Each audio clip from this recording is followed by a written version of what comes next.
Malaysia sedang memasuki gear baharu ekonomi negara.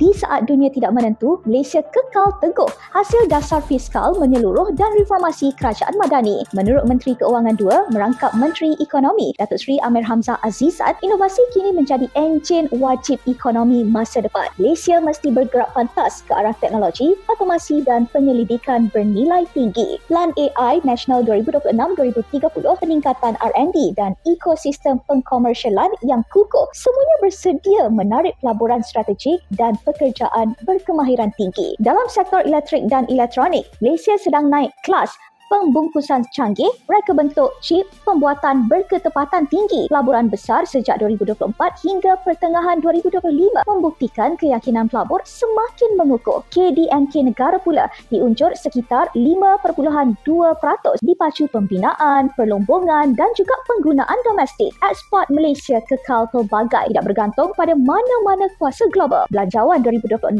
memperuntukkan 470 bilion termasuk 83 bilion untuk pembangunan, dan rolling plan pertama tahun 2026 meluluskan 2,371 projek baharu selain 679 juta untuk 6 negeri kurang membangun. Malaysia sedang bangkit, lebih laju, lebih kukuh dan lebih bersedia menjadi ekonomi berdaya tahan dan bernilai tinggi. Korang dapat sesuatu? Like, komen dan repost video ini.